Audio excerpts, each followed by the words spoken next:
All right, we're at about 5:31. We'll call the meeting to order. If we could start with the Pledge of Allegiance. We have the flag in the rear of the room.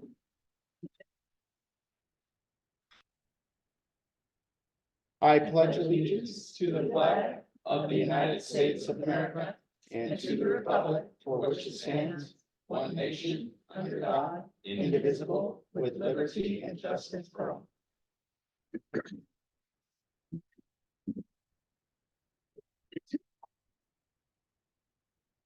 All right, do you want to mention make sure I have this, okay. Do you want to mention that our meeting guidelines and safety protocol, purpose of the meeting is for the board to conduct board business. Meeting is open to the public, is recorded. You can listen to past board meetings by visiting board docs through our district website. And this meeting is being presented via Zoom. It is not appropriate for audience members to interrupt board business or ask questions during the meeting. Agenda items will be listed as listed in the agenda. And if you are here in person, I do want to mention, exit to the exit closest to you, either in the where you came in at or behind us, if there's an emergency. And we will go ahead with our vision and mission statement. Director Roca, would you care to share our vision and mission statement? Sure would. Our vision is our community inspires and prepares each student to thrive. Our mission is in connection with our community. The Sequim School District empowers staff to inspire hope and provide flexible, innovative learning opportunities in a safe and respectful environment so each student thrives. Thank you. Director Halverson, would you care to share our land acknowledgement? The Sequim School District administrative and school buildings sit on the ancestral land of the Sklallam people. While the Sklallam traditionally come from one nation, history has led to the formation of three sovereign Sklallam tribal governments. Lower Elwha Sklallam tribe located in Port Angeles, Washington, Jamestown Sklallam tribe located in Sequim, Washington, Port Gamble Sklallam tribe located in Kingston, Washington. The district's primary partnership is with the Jamestown Sklallam tribe. Today, the tribe and district share a partnership that includes official consultation on program and funding changes that may directly affect American Indian and Alaska Native students, as well as holistic service planning for students to remain successful in their educational journeys. Thank you. And with that, that's going to bring us to 2.01. We have our oath of office, and as with tradition, we can have everybody go ahead and do the oath of office, including those that are just newly elected, but also those remaining on the board, which we only have one. Typically, we'd have either two or three, but Desar, you can certainly join us as well for the oath of office. So if we can go ahead and proceed right up front.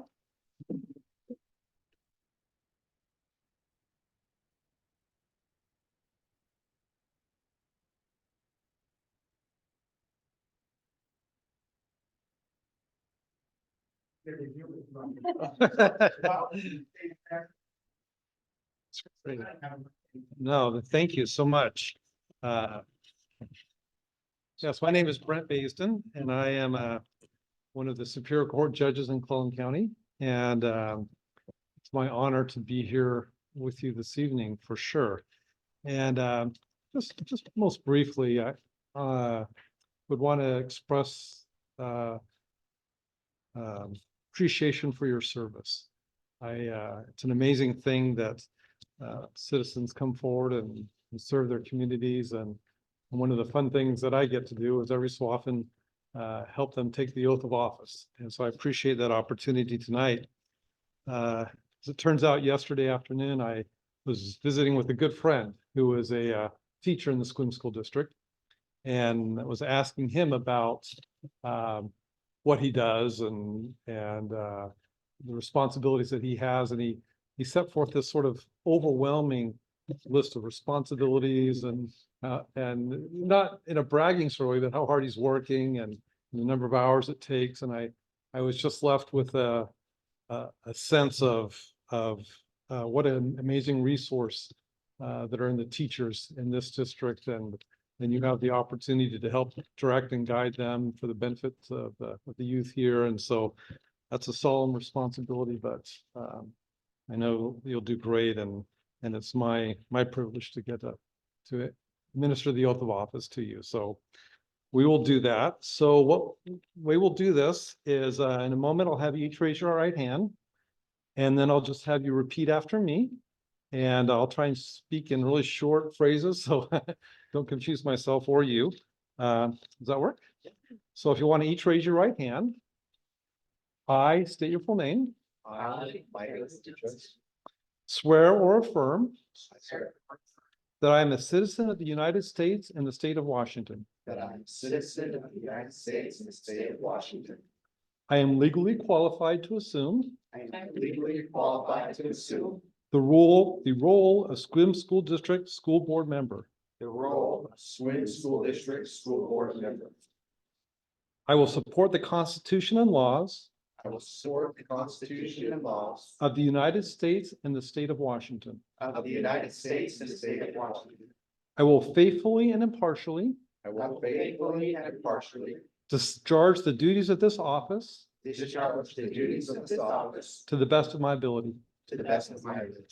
Congratulations.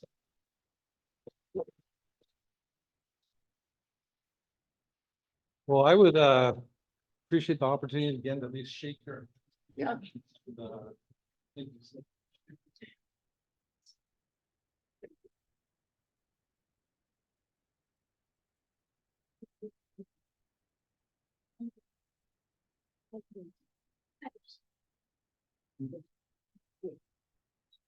you.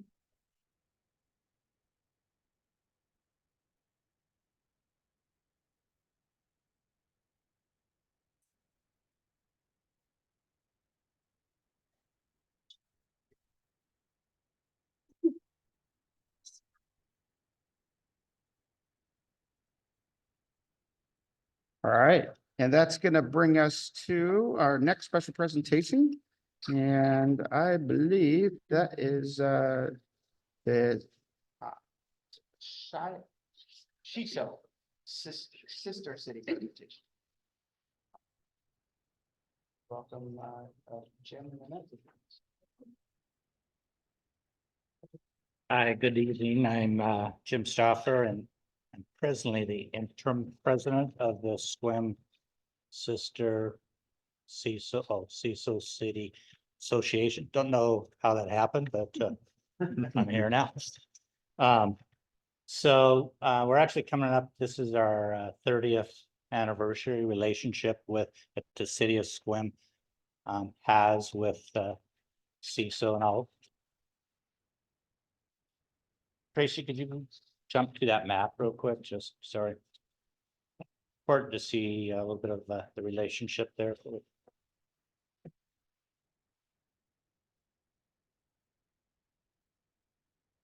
Sorry about that.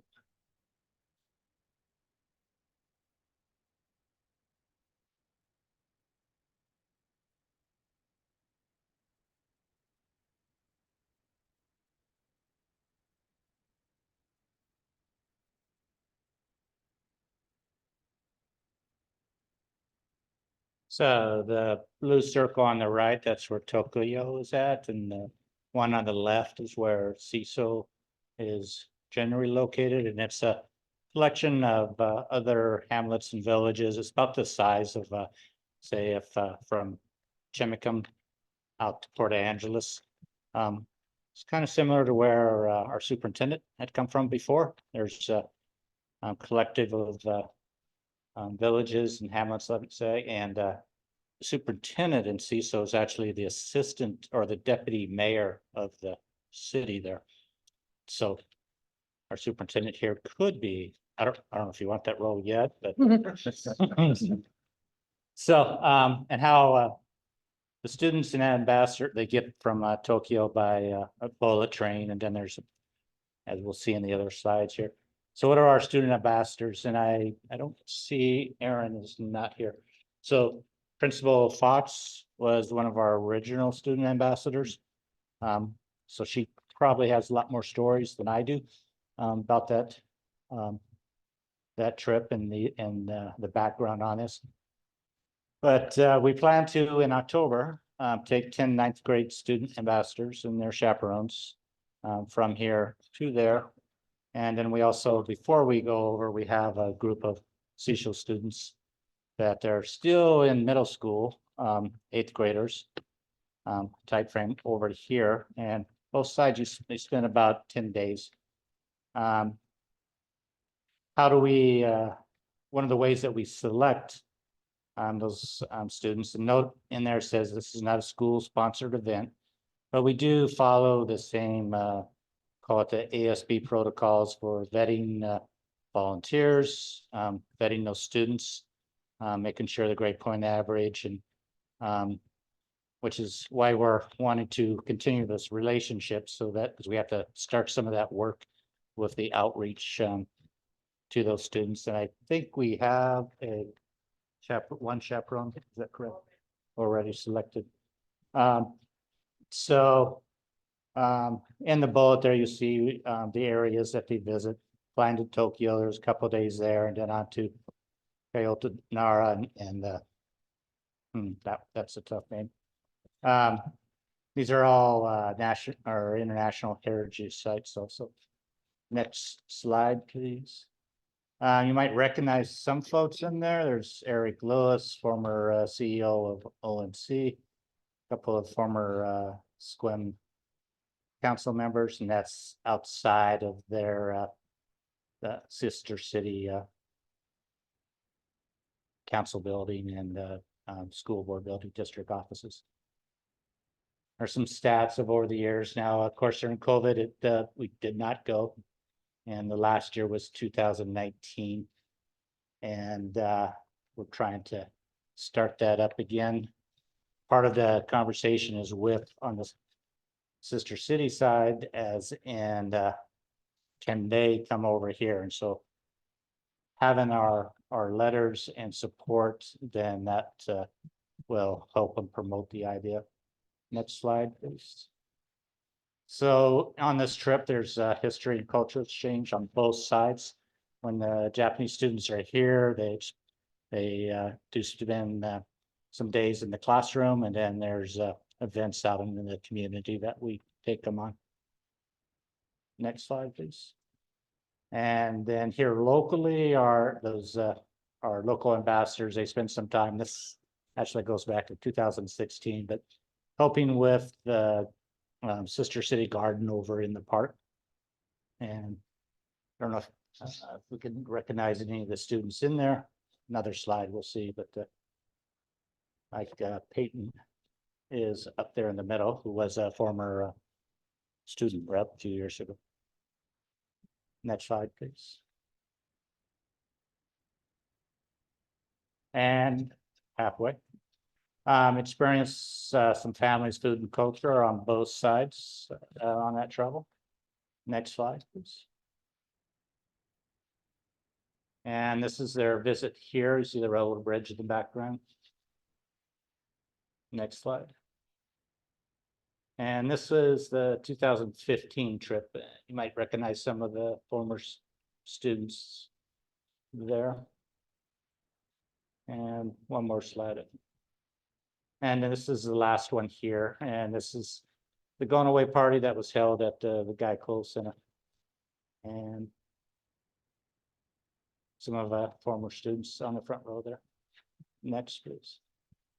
So our ask tonight is a letter of support from the board. We think it's real important that the board is involved in this process, so things don't go sideways.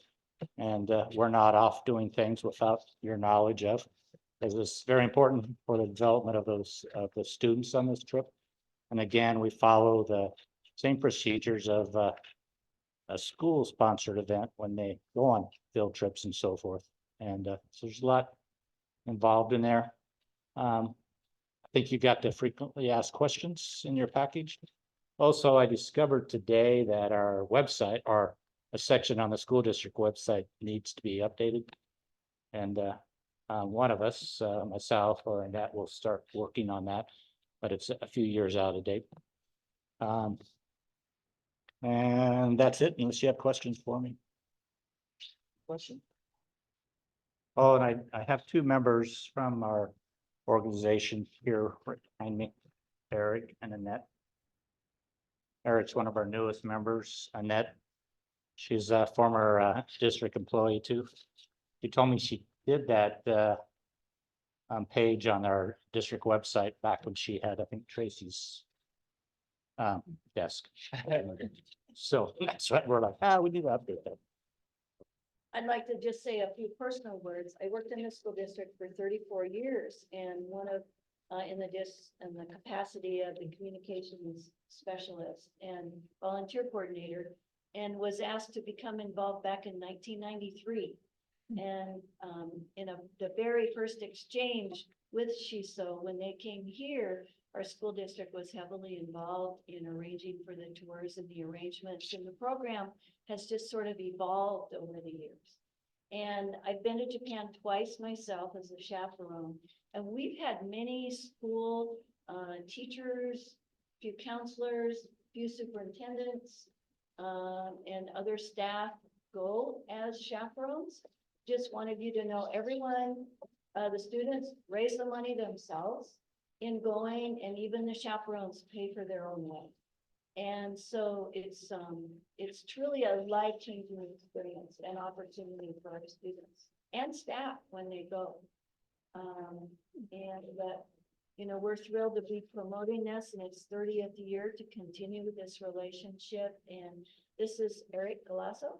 Yes. Eric's one of our newest members, and he has a great background in speaking Japanese, knowing the Japanese culture.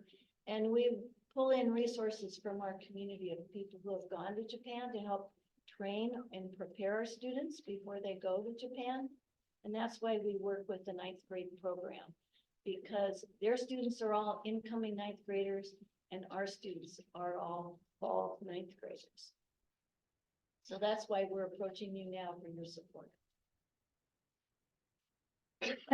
Is the fundraising, is that expected to be basically sufficient for all of the students' costs? I mean, I just want to make sure that it's not cost prohibitive for individual students, or that they are expected to provide their own.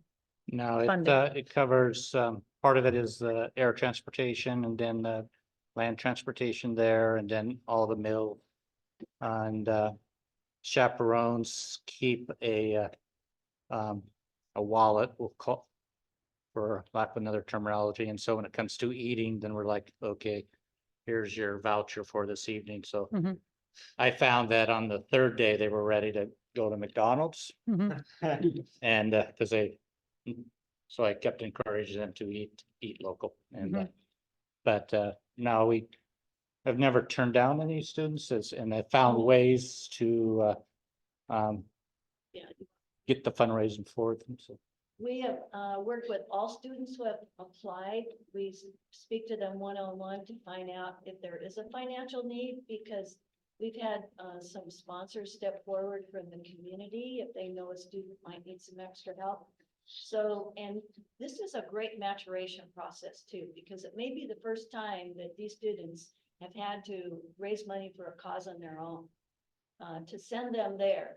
And we've had students, you saw pictures of them working at Cary Blake Park. They volunteer for half a day to put in their 4 hours of work. And that's their parkathon, like a bike-a-thon, a walk-a-thon. And we had one student who was in that role where he really needed help to go. And I think of all of the 10 students that went that year, he worked the hardest. He raised every penny he needed for the trip in his parkathon, where he had like 3 pages of sponsors. He went out and knocked on doors, hit up relatives. And so it's a really good learning process for our kids. But we work with the Japan Travel Bureau in Seattle, and they put together a whole package deal that basically covers everything Jim mentioned. So all of their basic needs are covered in a flat rate, and it ranges anywhere, depending on the economy, from $2,500 to $3,500 for 10 to 11 days, touring 4 days in Kyoto, Tokyo, Nara, and Himeji. And then while they're in Shiso, they're staying with host families. They literally live in each other's homes. And most of their costs are covered by the host families when they're there, other than personal spending money. But they have every opportunity, and we don't do the work for them, but we support them in raising the money that they need to raise. I guess the other thing that's important to note is that these students, this is probably their first time traveling on a trip of this nature, because just a few months before, they were eighth graders at the middle school. And where does middle school go on field trips? There's some sporting events. And so we're putting them on a plane, they're flying overseas, so all the passport and going through customs and all of what that means, and that can be a little interesting, entertaining for chaperones of guiding them through. And but we got them all the trips, they've come back with all their toes and fingers, and they're all with lots of memories, so. We'll just say that my son did a homestay in Japan when he was an eighth grader. That was, I think it was like almost 2 weeks. And he still talks, he's 30 now, and he still talks about it. It was such a meaningful experience. And I will say to your comment about McDonald's, the one thing my son did was he told his whole group, eat first, ask what it is later. And they learned that was a great way to appreciate the cuisine and enjoy themselves. So very Right. meaningful. Google Translator on our phones worked extremely well, because I could cover Spanish, but The Japanese technology was is a lot better not. than it was 10 years ago. Yeah. Great. Anything else? Other questions? Do we need to vote on the letter? or is it- I believe it's action item later. on the Okay, agenda. Yeah. All right. Thank you very much. Thank you. Thank you.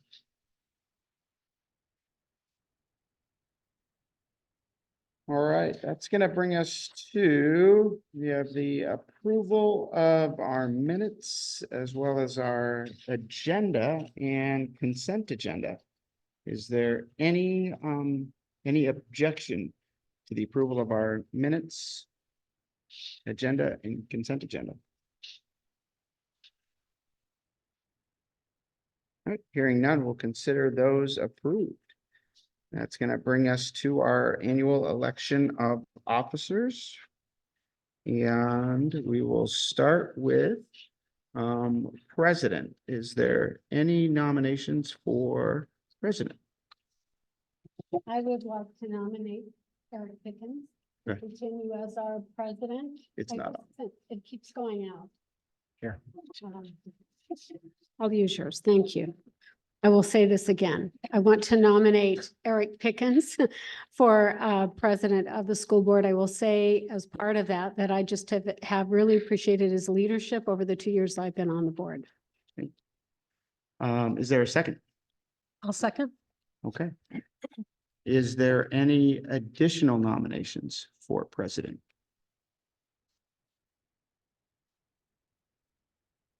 Last and final call. Supposed to say it 3 times. But in just in case, are we sure? All right, hearing none, we will close nominations for president, and that will be a roll call vote. Director of Rota, how do you vote? Aye. Halverson, how do you vote? Aye. Director Jeffries, how do you vote? Aye. Vice President Johnson, how do you vote? Aye. President Pickens, how do you vote? Aye. Congratulations, President. Okay. Next, is there any nominations for vice president? I nominate Director Maren Halverson for vice president. Oh, and one small detail that I forgot to indicate with ours is willingness to accept the nomination. So, Director Iverson, are you willing to accept that nomination? Yes. And is there a second?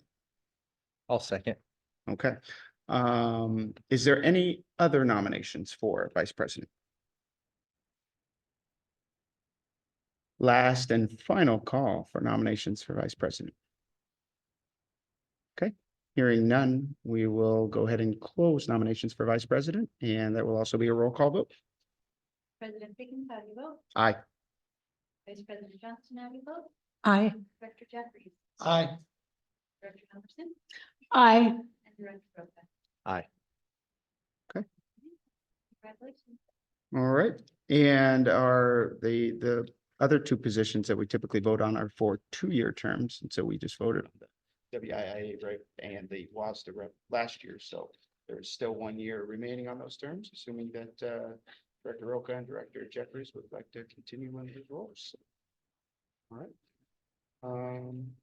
That will conclude the annual election of officers. And we have already approved our agenda and consent agenda. And so that's going to move us along to the public comment portion of the meeting.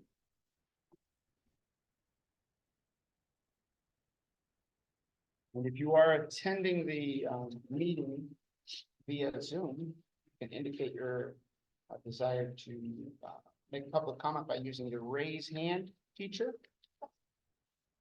of the Zoom. And if you can go ahead and do that now, we will capture your name and call on you as indicated.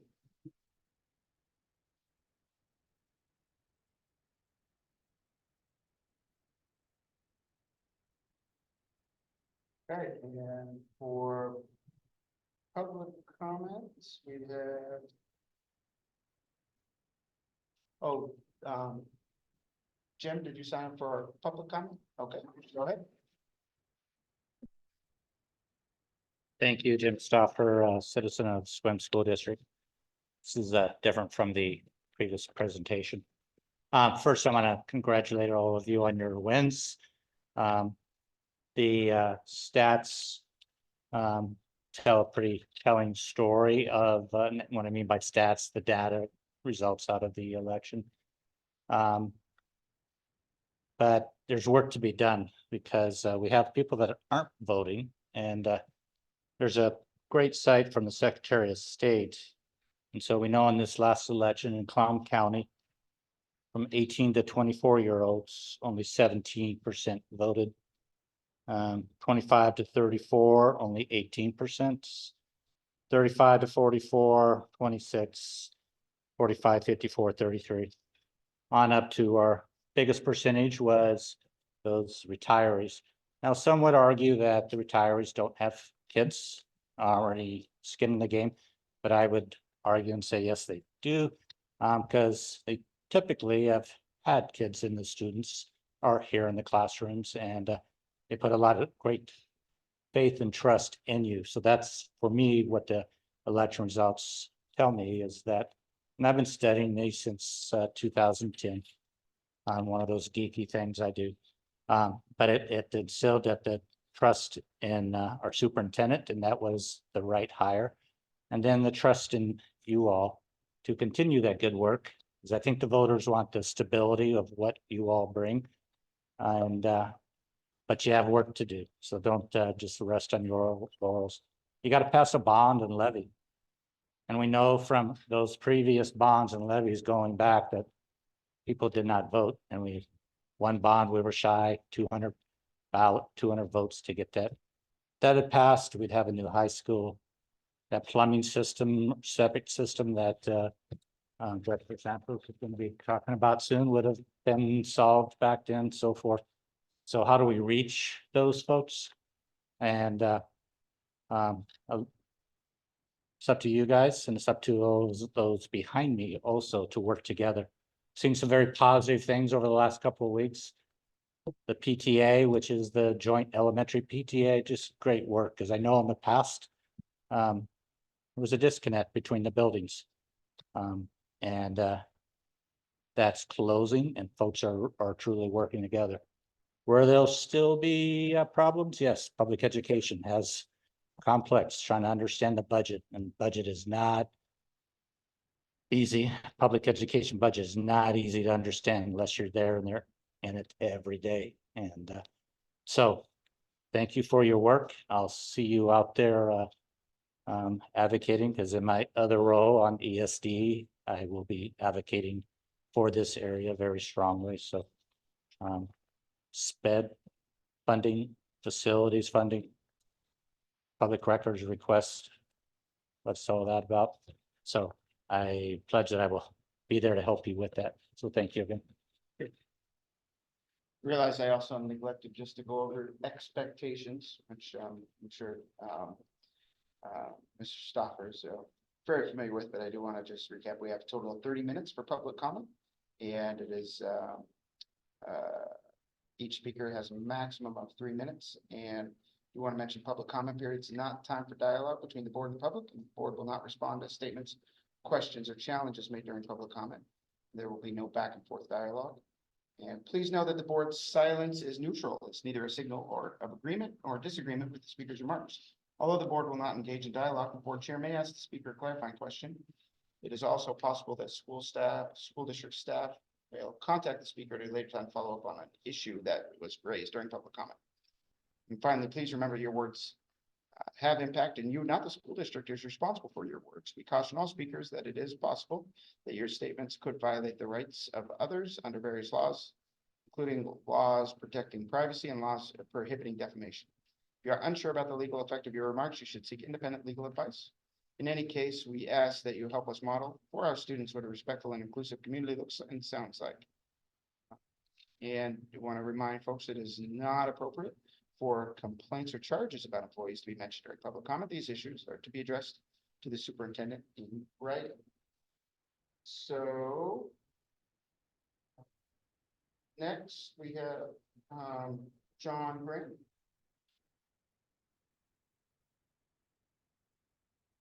Hello, thank you, and congratulations also. A few months before the election, I received a printout from a Facebook post from the SWIM Good Governance League. I was a little bit shocked. I'll keep the author anonymous, but it goes on, it says, "We'll keep the red flag flying." They go on to say, "For all my adult life, I've been an admirer of Lenin." And a brief excerpt of this, which I'll give you copies. "I do believe in socialism, that we need a socialist revolution in the United States. Yes, to me, the main enemy is the corporate rich who are ready to murder, commit any crime to ensure maximum benefits for themselves. We need a massive popular revolution to remove them from power and establish a Bill of Rights socialism.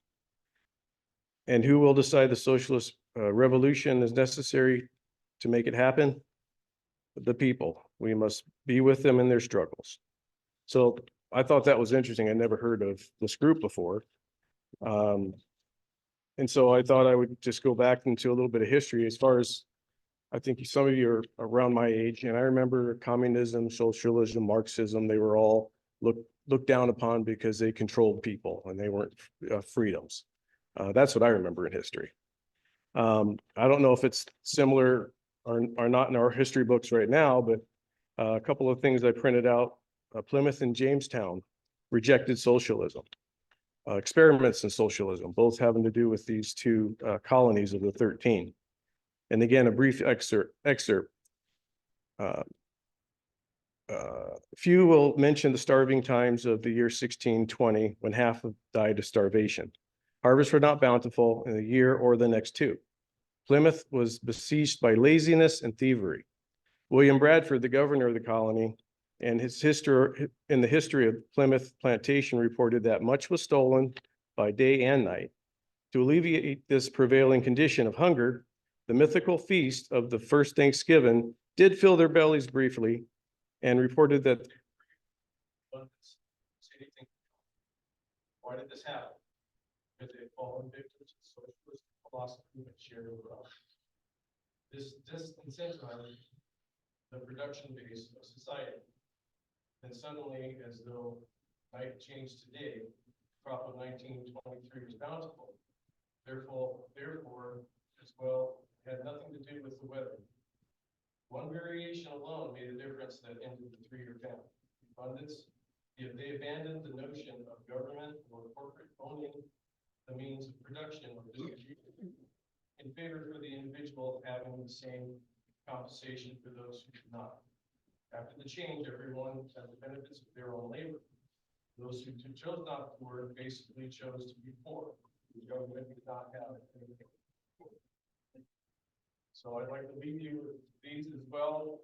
But then when this came out in the Gazette, I was kind of surprised. And my question is, do you know who supports you?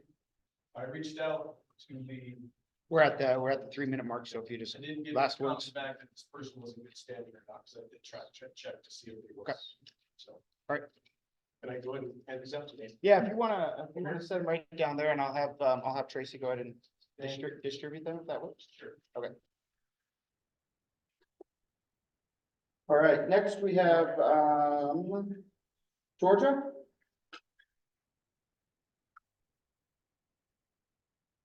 All right, good evening, everyone.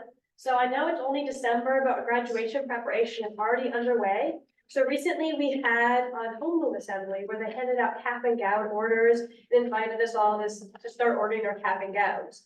During this lesson, someone raised their hand and asked, are the cap and gowns covered by free and reduced lunch waiver? E.g., if you're on free and reduced lunch, is it going to be cheaper, less expensive, or just free? The answer was no. I recently purchased my cap and gown and I wanted to share the receipt with you. So I opted for the very cheapest option, just the cap, just the gown and tassel, nothing else. It was $57 with an additional $12 handling fee, a $6 tax, which added up to $77. $77 is a lot of money, especially on my family who is already suffering through not a lot of things. But $77 is a whole lot of money, and especially for families who are even poorer than mine, this is an additional burden that adding to the cost of sending your children to school instead of going to work during the day. And we're charging kids $77 to have this purple gown to walk across the stage to graduate. This is just another wall facing our kids, stopping them from graduating. And so I just wanted to ask you, is there anything that can be done to remove this barrier? Is there anything that can be done to remove this wall? I've heard rumors of old graduation gowns being given out, but I don't know, is there a closet of these gowns? If so, where's this happening? And can we tell people? Because otherwise people are going to be paying $77 that their family can't afford. I just want to get rid of as many barriers as possible so that as many high school students can graduate. Thank you.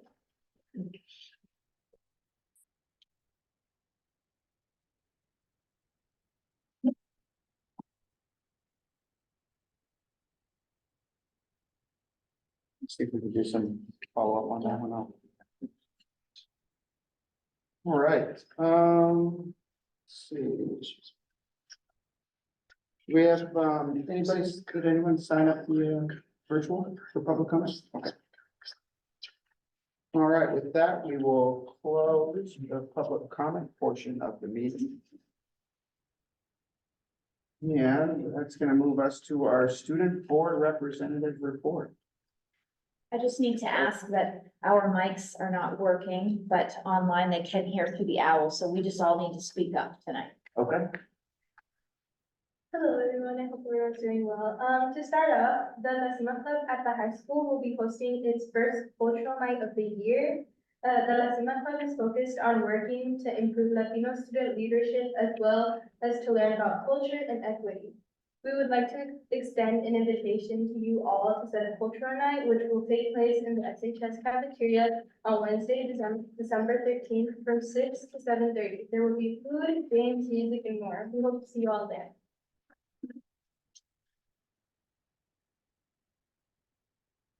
Good evening, everyone. First, I would like to thank you once again. I didn't have the chance to do so last meeting for giving me the opportunity to come to the WhatsApp offices for my second year. It is always a good experience and a good chance to learn something new and meet new people, but most importantly, to open our minds to new concepts and knowledge. One thing that I would like to present to you today is the career exploration that we had last Monday during homeroom at the auditorium. Both seniors and juniors were invited to hear 6 people, including Director Pat and Director Jeffrey, to talk about their current or previous work experience. We heard details that included the education job description, and the pathway that we can take for one of those positions. Even though we wish we had more time to give more details and more informative answers, it was still very helpful to hear. So thank you. All right, thank you very much. All right, that's gonna bring us to our capital projects report. And I believe we have Mike Santos and Chris McCoy. I assume Chris is virtually with us. There he is. Good evening. I'm assuming since I don't see Mike up yet, I'll start with my portion of the presentation in regards to the capital projects. Specifically tonight, we wanted to bring two projects that we briefly mentioned at the our last board presentation for consideration and adoption for these projects moving forward. One of the things that we have been hearing and we heard last month is that we want to have a higher level of transparency as to the projects that are being pursued, especially with a change of personnel and the involvement of Mike Santos, as well as other various players within the school district, to make sure that we're hearing what the information that we're getting feedback from both the schools as well as the population, and as well as providing information as to what projects we're going to be pursuing from here going forward. So for this presentation, I'm only going to be specifically talking about two projects. And if we can go to the second slide. The first was briefly mentioned during the commentary is the septic sewer system refresh at Grey Wolf Elementary. This project initially was put on for a consideration to connect to the public sewer. However, after pricing the project was not palatable or feasible within the guidelines of the capital project levy that was passed. In the current assessment, it has been found that some refresh is necessary due to a June 2023 inspection from the Department of Health, in which there are some portions of the system that need to be addressed as part of the capital project to allow this system to be up to current standards and expectations to as we look at planning for the future for full system replacement and or connection to the sewer when that can be feasibly completed. First and foremost, the septic system for Grey Wolf is 3 different fields, which runs through 3 different systems, as well as 3 different tanks and pump systems. In our assessment of these 3 systems, system 1, which is to the left, which would be the north side of Grey Wolf, 2 pumps are at their end of life and need to be replaced. And the control system is at end of life and needs to be upgraded. System 2, which is in the center field, 1 pump is at end of life. 1 was replaced approximately 5 years ago, and all of the controls need to be replaced as well to bring to modern standards. In the 3rd system, which is on the south side of the field, there is worn piping that has been found in the inspection. So we're investigating that, and that'll have to be replaced as it's found to the satisfaction of the Department of Health inspector. The pumping system itself, the pumps themselves were replaced within 5 years, and the control system are going to be replaced in full. Total evaluation of the additional pumps, as well as the replacement of the control system, is roughly around $75,000, along with any earthwork that may be needed in order just to replace this worn piping. So we've come to a defined scope for this project. We're asking for consideration of the board to take a look at this project and authorize moving forward with the procurement of this project. Go to the third slide. Now, in regards to in the investigations for the various sewers, one of the items that was noted in Mike Santos's review of the aging facilities is that we have a sewer ejector system that is at Helen Haller Elementary School, which is no longer serviceable and is at end of life and needing replacement. So upon review of this, it was determined when this was originally installed in 1962. When the expansion to Helen Haller was done, this was encapsulated and surrounded in the courtyard, and it is not a ideal location for this to remain. And the existing system, if you see the size of that manhole cover sitting in the center, is currently below all safety standards. It was fine in 1972. It's no longer fine today. So we need to replace that. But once we started looking at the replacement of it, which would include the demolition and demolition of that entire concrete pad, it became reasonable to assume relocation of this, both for access to get it outside of the actual school's perimeter for where students are, as well as making it more serviceable during the day would be a better suited for the long-term needs for the school district. And Oh, please scroll down. If you'll notice where we currently have a manhole that is on the other side of the fencing in a landscape area is a perfect location for this to relocate this forward. In order to do this, we will have to bring in a civil engineering and a civil engineer on board to design and estimate whether or not this system is currently properly sized to handle where it is, or if it does need to be modified in order to accommodate current standards, including energy code and access. So we are asking the school board to take a review of this project, the evaluation of both the design and the design and the replacement is estimated approximately at $115,000, and the installation is approximately 2 weeks. We are targeting, if possible, if we are allowed to move forward with this project, to actually have the installation during spring break for the area inside the perimeter fence, and outside of the perimeter fence, we'll have that done the following week. So we ask that these two projects be reviewed and adopted to move forward under the capital project study. Okay, any questions for Chris about these two projects?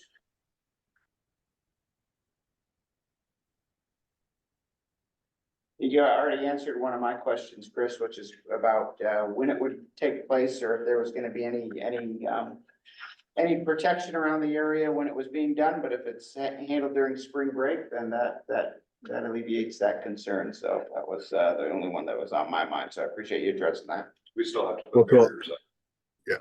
To elaborate that, if you actually scroll just a hair up on the presentation where the photo is.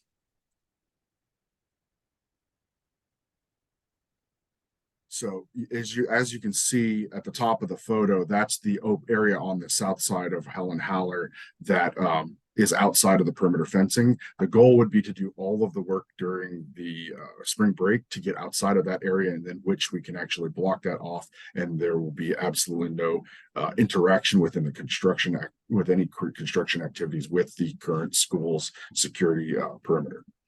So we will have to block that area off just for safety regardless. That way personnel who are working, anybody who happens to need to be there during the spring break can get in around this work without any impedance. So. All right.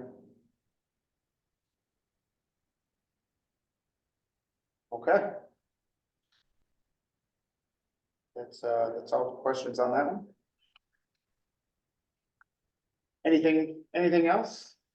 No, I just wanted to mention that specifically Graywolf, the work that needs to be done there, you can consider it an enabling project for a long-term intention to hook up the sanitary sewer. But the fact is that system is nearing 25, 26 years old now. Typical lifespan of a septic system is about 30 years if it's well maintained. So I can't vouch for the maintenance over the last 25 or so years. The inspections tell us what they tell us today, and that's what's driving the scope on that particular project. But consider it enabling. It's not throwing good money after bad for any reason. It is absolutely crucial that we keep that septic system running until we find the funds to hook that school up to the sanitary sewer. It is a single point failure. Yes. How much longer will this extend the life of it, when we do that one? So the pumps themselves are going to be in the typical 20-year lifespan. We have no reason to believe that the rest of the septic system, based on the inspections we have today, not go another 10 years if needed. If needed. So the controls, electrical, those things, they tend to corrode over time. They'll probably have to be refreshed in over 5 to 6 years if we don't get there. But at the same time, we have no reason to believe that this septic system cannot last another decade or so if properly maintained. Thank you. What's the cost to do the? You said until we're able to hook up essentially. It's a great question. If I gave you a number, would you hold it? Yeah. Well, only for 24 hours from when you. Chris, you want to take a leap? I mean, I'm gonna I'm gonna move into the 1.2 to 1.3 million range, but it'll probably go north of that by the time we get there. The civil work's done and fun. Hopefully we get a bond passed and find the funding for it. Are we talking about the cost for the actual hookup? Yep. Going- Yeah, when we estimated this 2 years ago, right as after the levy was passed 2.5 years ago, it was sitting at in excess of $1.1 million.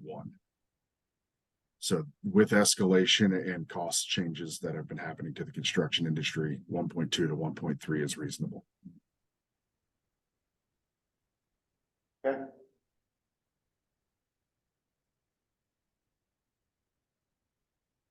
I have a question.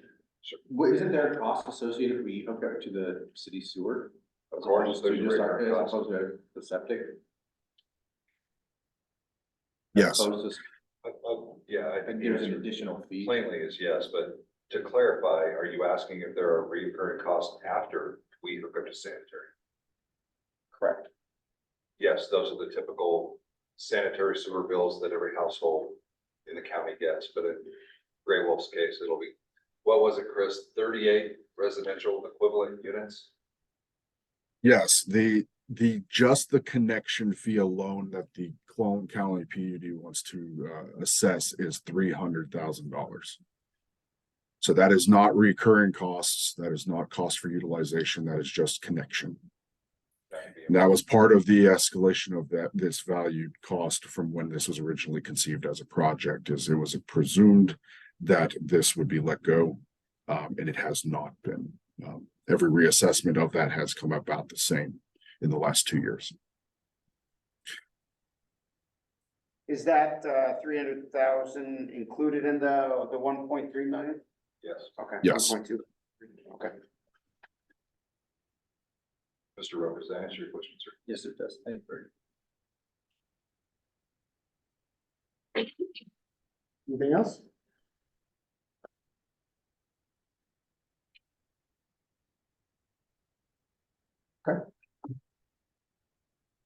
All right, next item. First of all, I want to congratulate the board on your elections, and of course, congratulate our student board members as well.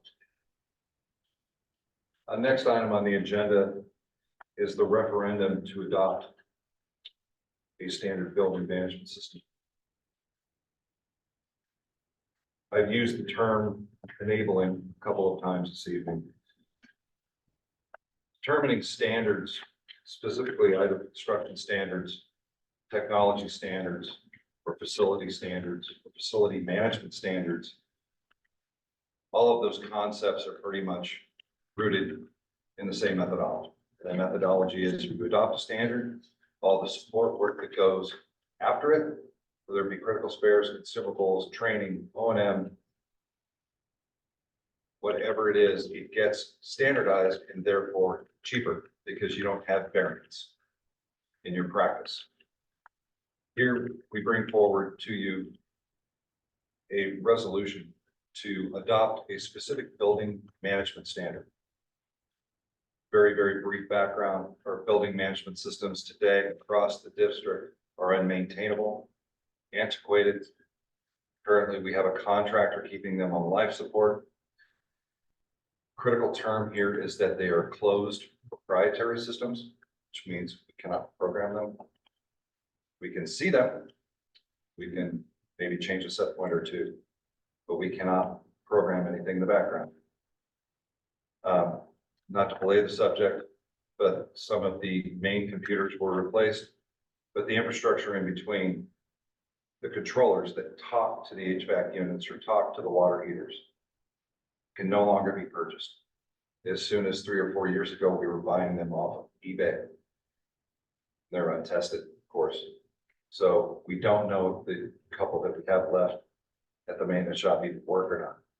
But we are quite confident that once we begin this wonderful Sequim High School HVAC project that is on the street today, which is $1.3 million. Then when we start disconnecting those units, those RTUs and those air handling units that are on the roofs here at the high school, we have no confidence that we are going to be able to reconnect the new units once they are put in place. because we don't believe they will communicate with the old cards, and or the infrastructure in between the card itself will fail when disconnected. We don't turn them off currently for fear that they won't come back up. So we are looking at putting an RFP out on the street with a standard building management system, a specification that we determine. And it's an open architecture, open system that we can use to maintain, observe, and adjust and program any and all of these HVAC unit set points, setbacks, whatever parameters they'll allow us to do manufacturer-wise, anywhere, with any technology, phone, an iPad, a laptop, but preferably an iPad or a phone. This is 21st century technology. This is where the rest of the industry is today. So there are a few vendors out there nowadays that provide viable building management systems. I use the word mainstream a lot, but industry accepted best practice systems. Systems that are capable of controlling hundreds of devices, not only HVAC units, but cameras, interfacing seamlessly with fire protection systems, which is critical because we need the lockouts. We have to have that communication between those two things. Building interlock systems, building access systems, lighting, and so on and so forth, building management. So it's the full spectrum.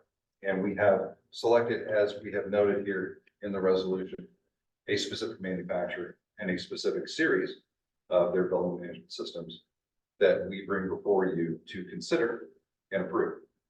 So we can include that particular make, model, manufacturer in our next RFP and subsequently ensure that we have standardization across the district. Questions, please? Yes, sir. I know you said bring it to 21st century standards, but we are quickly moving into the end of the 21st century with AI and quantum computing and all kinds of innovation. What, we have guarantees from this company, they'll be able to keep up with these changes so that in 5 years, when our management system needs to be able to utilize and talk to artificial intelligence, for example, that they will be able to? So with an open architecture and with malleable APIs on two ends, an API is basically a plug, okay? It says I can communicate with anything on two ends. Mhm. There's nothing restricting an open architecture, open system, non-proprietary system like Honeywell system we've asked for from communicating with other, what do you want to call it, modules, or computers, or other intelligence aspects in order to influence the way it should be programmed. Or software? Correct. Yes. Software updates are constant. Honeywell has been a leader in the ISO standard for cybersecurity and building management systems for over about 20 years, 2 decades. Am I misinterpreting that things are changing very rapidly, even in management systems as well? Industrial systems are slower, to be honest. I mean, when it comes to AI, industrial control systems such as BMSs or ECMSs, they're a bit slower to adopt than even our computers that we see behind us here.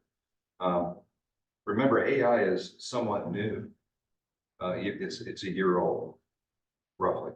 It's not, in my opinion, and in some of my colleagues' opinion in the asset management world, quite mature enough yet to create the standards that we would need as asset managers to adopt into building management systems that we're depending on to keep buildings more cold.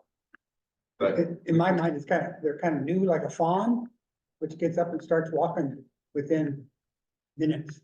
yeah, I concur. It's moving quickly. We concur.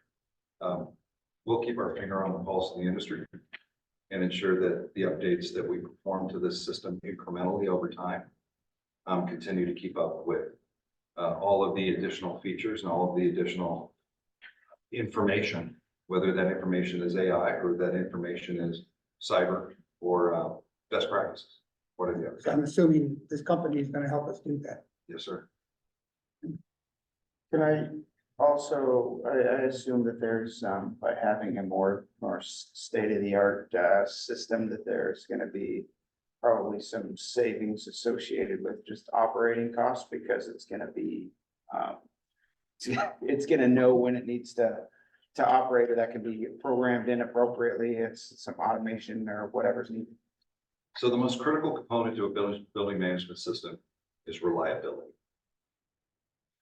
The units that we have specified for the high school units, being the AHUs, the heat pumps, and so on, they bring themselves inherently that energy savings if operated within the specific parameters that the manufacturer asks for. And not to get too far down in the weeds, but as far as that project is concerned, that mechanical engineer is providing to us a sequence of operation that the BMS vendor installer will use to initially program all of those units. So one begets the other. Yeah.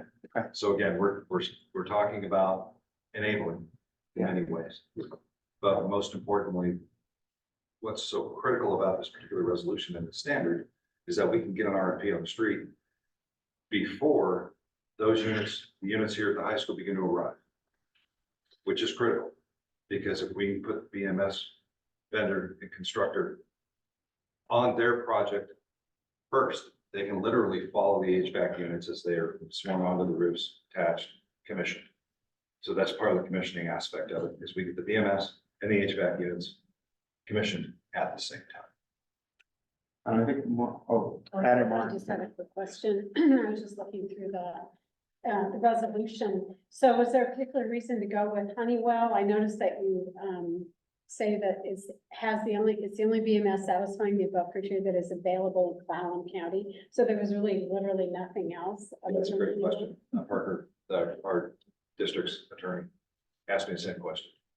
I went through a long belated explanation as to who used to be in the field of building management systems 5 years ago. Without boring all of you with those details, some have been absorbed. Honeywell, for example, just bought Allerton for the sole purpose, as we all know, as folks in my business know in the industry, it's just taking them off the battle. And then you have Raytheon, who's no longer, who was in business for 20+ years. And then you have Trane, and then you have Johnson Controls and Meneses. Really, the only competitor in this BMS, ECMS space with Honeywell is Johnson Controls, in my professional opinion. Johnson Controls, Meneses does not come out. So Makes sense to me. it's a matter of elimination of sorts. We could have, I beg your pardon, we could have adopted other systems, but they would have been closed and more proprietary. We are looking for maximum flexibility, so the personnel that work within the facilities department can be trained to self-perform diagnosis and surveillance of the system at large. So that's the strength of Honeywell. Yes, ma'am. It's actually the strength of any BMS, but it's the strength for us is self-managing. It's being able to self-manage. Okay. Yes. So I'm just trying to make sure I understand what the possibilities for this is. And it sounds like what you're saying is if we can start having this integrate with the HVAC system at the high school, then it will also be available possibly for like the surveillance cameras or for the, if we get a good building security, locking system, that kind of thing. Is that kind of what we're shooting for in the long run, is to have an integrated system for all those various things that is coordinated through this Honeywell system? My preference is to integrate. Mm-hmm. But due to the rules that govern RCW 3904-290 and some of the other procurement statutes in the state, the competitive bid process is makes it difficult, to be frank, makes it difficult for us to determine the standard for specific systems. Yeah. But to answer your question directly, if Mike had his way and he was king, you bet. Yeah. I would certainly integrate. No doubt. So it's possible, but it's It is just not possible. necessarily It is possible. going to be able, you're not necessarily going to be able to do it within the confines of what the legal. Chris has his hand up as well. Yeah, the biggest challenge we have right now is just getting the right system in first, and then we can put the building blocks on it. There's a lot of work that we have to do to evaluate camera systems going forward. There's a levy project for camera systems, as you know. And there's a lot of work we still have to do to evaluate camera systems, not only the stuff we have today, but the stuff we might want in the future. So I don't want to go so far as to give competitive advantage to any particular manufacturer by saying X or X. Sure. But it's certainly a possibility. But with its open architecture, as long as we're not buying proprietary systems, there's no reason it can't integrate. Looks like, I believe Chris may have something else to add as well. Just a one item of note that is, known by me and Mike and within the industry, but may not be known on the floor in general. So the reason proprietary is important is because what Mike had mentioned was serviceability internal in-house. Open architectures, non-proprietary systems can be purchased throughout the entire industry. Multiple companies can compete for the service work if it's beyond the abilities of the in-house staff. And it allows the school district to continuously push for competitive pricing throughout the maintenance and the integration of these systems as we continue to go. With the proprietary systems, and this is something the school district has been bound to in the past, is once you get into a proprietary system, and this is across the entire US, this is not something just locally, you're stuck with one service company. One service company, and you're at their beck and call. And one of the issues you end up with is if this service company happens to be based out of Bellingham. So now you're hours upon hours on anything going down where it can be serviced in responsive timing, timely responsiveness can be done locally. And that's one of the things that was taken into consideration as some of those criteria for selection for Honeywell, is it allows that locality, local servicing. Well, did you have something to add to?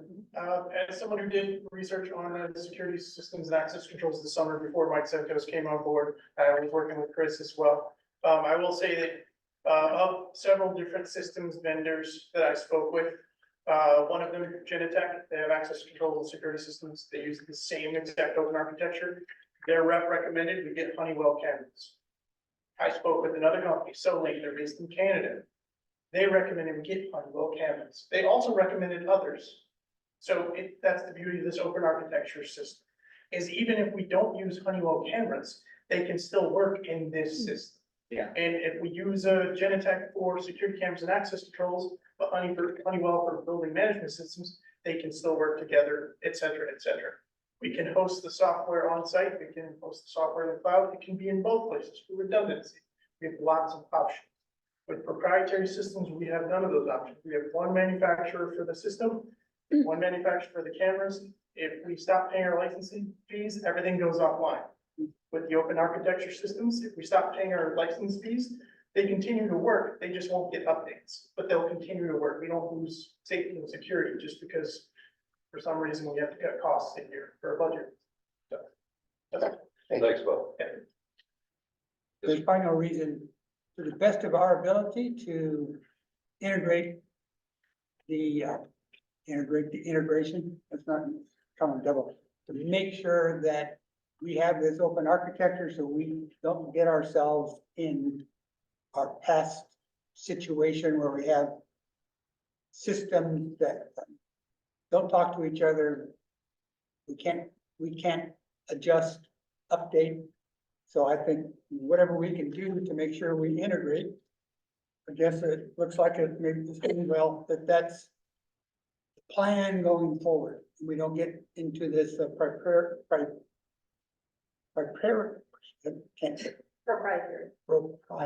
thank you. Track that the district seems to have gotten itself in the past. You're correct.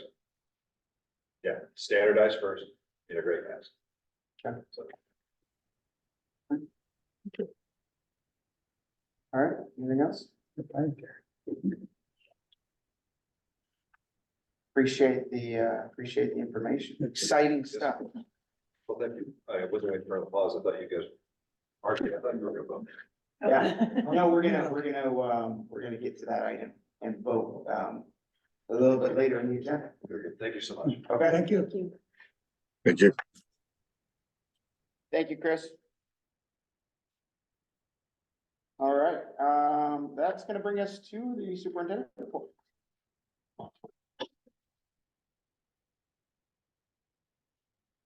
My first report is going to be about our phone system. So we did have a visit on Wednesday from Continuance. They are our phone providers.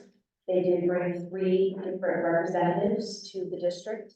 One person was a tech dedicated to making sure that they were recording information from our actual usage to their databases, and they are currently reviewing those data ports. And they're going to be getting back to you all with a report in January.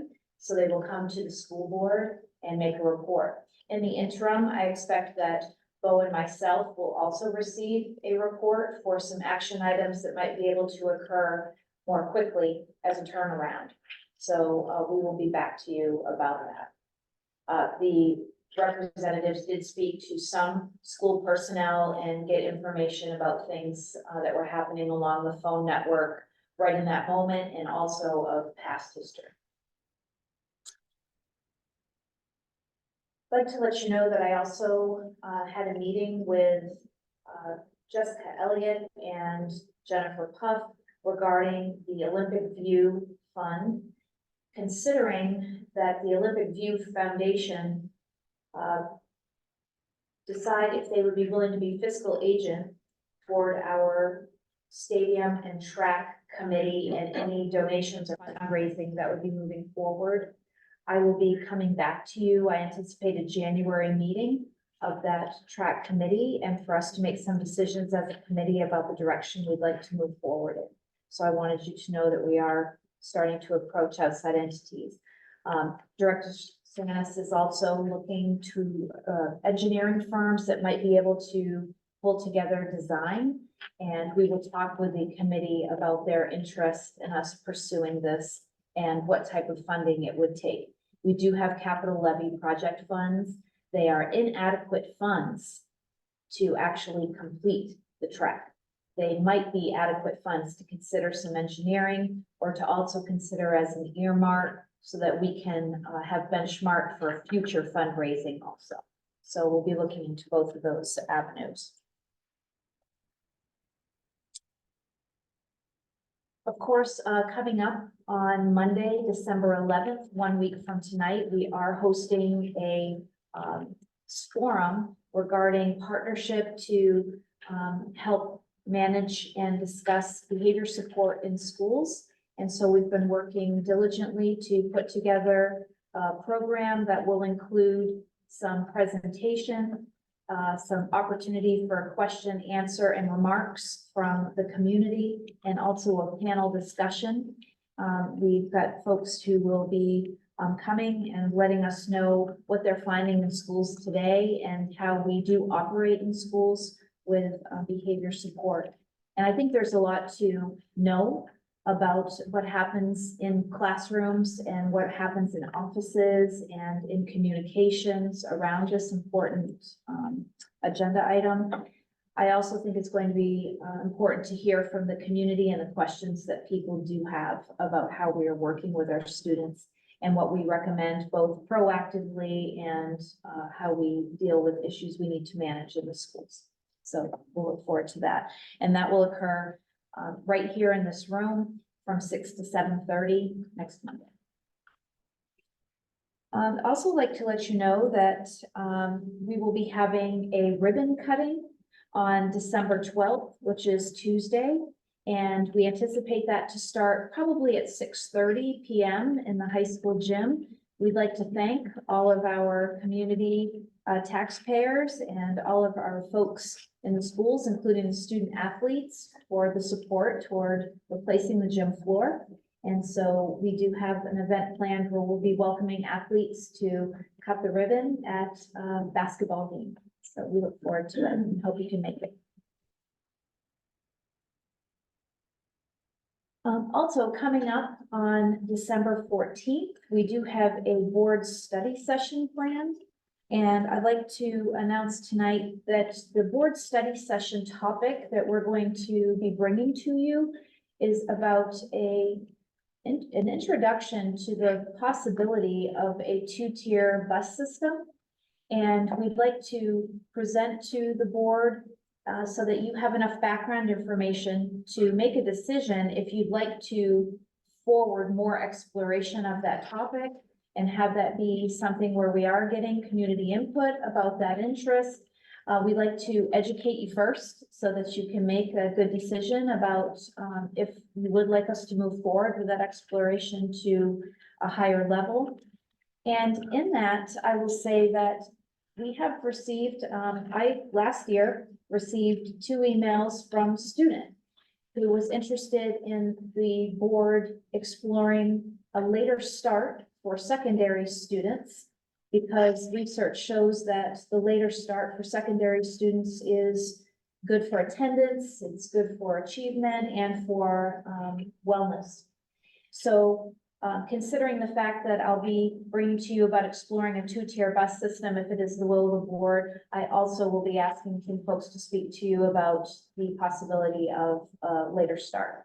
So you can hear all about that. And of course, our study sessions are public meetings if people are interested in hearing more about that from the outset.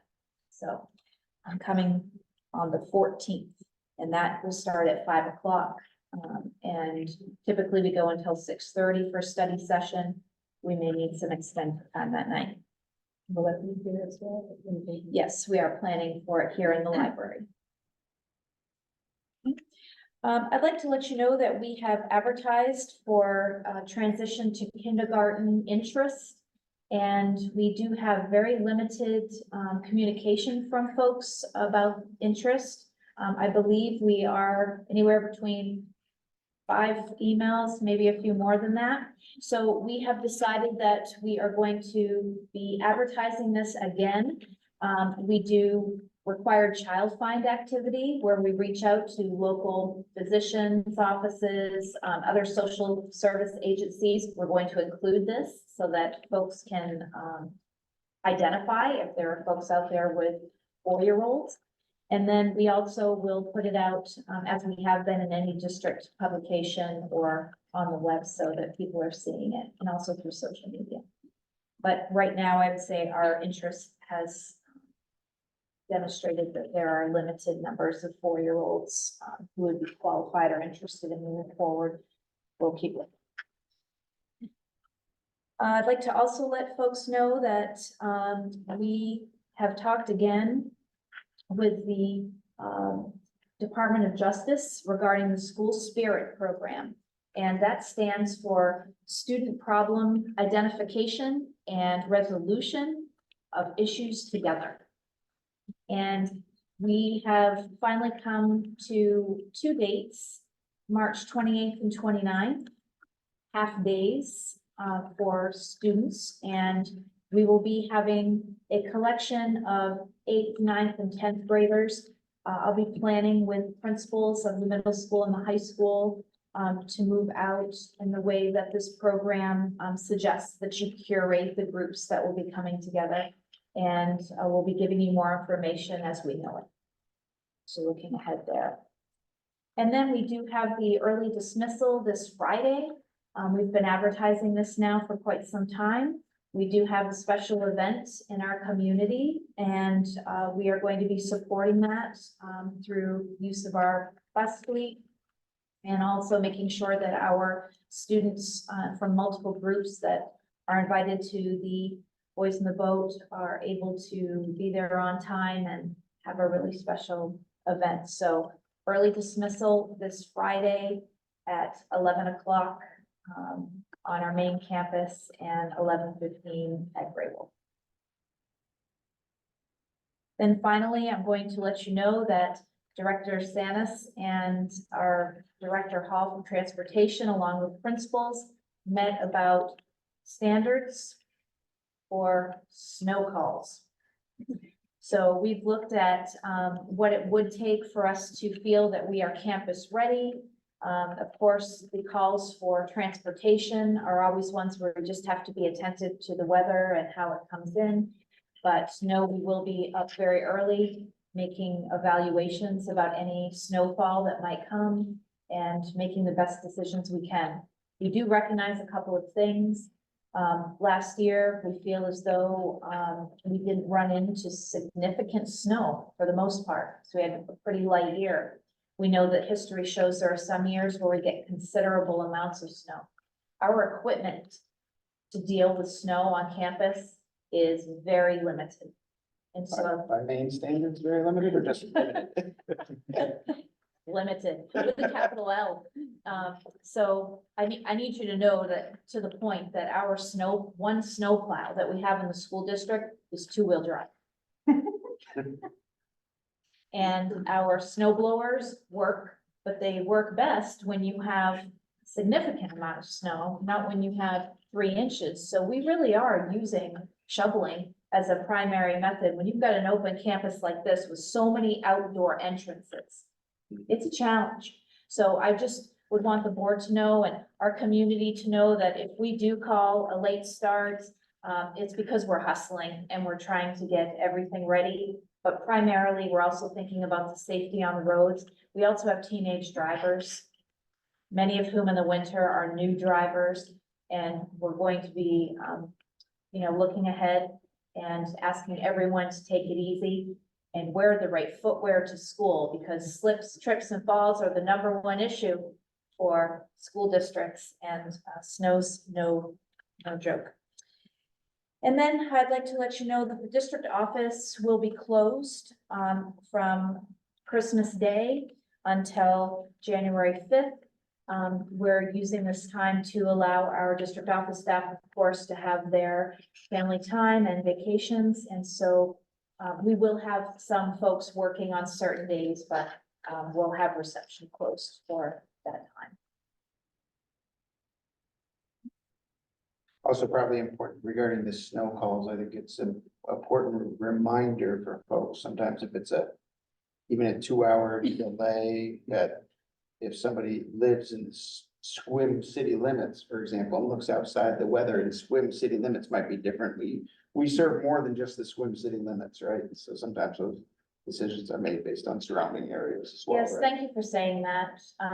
We will have folks as early as 4 a.m. looking out on the roads and going up into the hills and seeing what we have for transportation. Please also remember that we have many staff members that travel miles, hours to get here to work. So while we can't make that decision based on how far someone is out, we do try to be thoughtful about how long it takes folks to get in.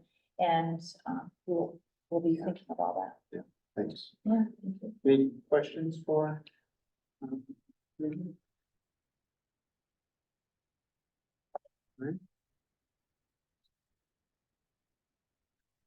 Will bring us to our board business. The first one is the approval of the letter of support. And I would entertain a motion. I move that we approve the Shiso Sister City letter of support. Do we have a second? I second. Any discussion? Assume what we're approving is the creation of that letter, because I don't see a letter that I'm asked to approve. No, I don't. We will be writing the letter if you decide, and we have a basis for it, but we will put that together. Yeah, because I haven't seen that. I'm not sure I can see it now, but. Yeah. So I'm all in favor of it, just that it's a blank letter that we're supporting. And they Well, they can pull it up, but we don't have access to it, correct? It's not a board document. We don't have It was not a board document and we will create the letter. We have the template, but based on tonight, we will create the letter and send that out. Well, if that's the letter, I intend to support it. Any other discussion? All right, all those in favor, please signify by saying aye.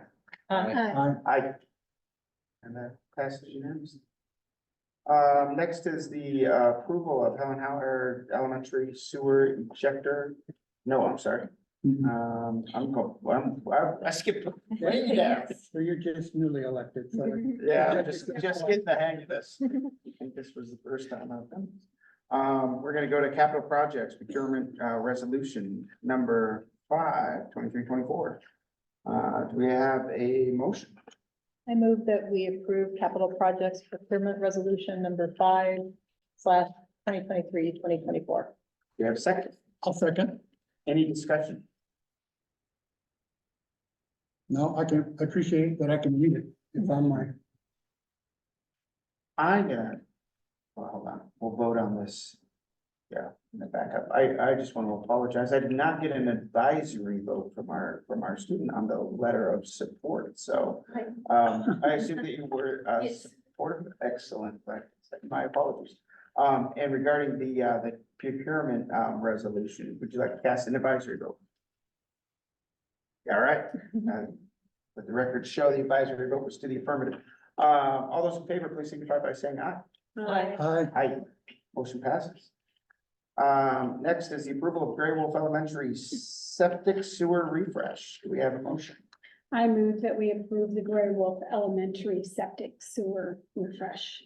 Okay, I'll second. all right, any discussion? Would you like to cast an advisory vote on the septic sewer refresh?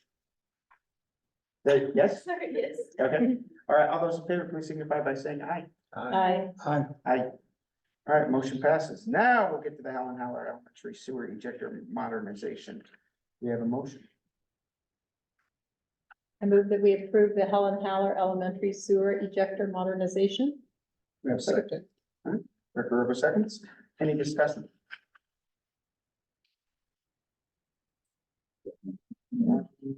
Hearing, advisory vote?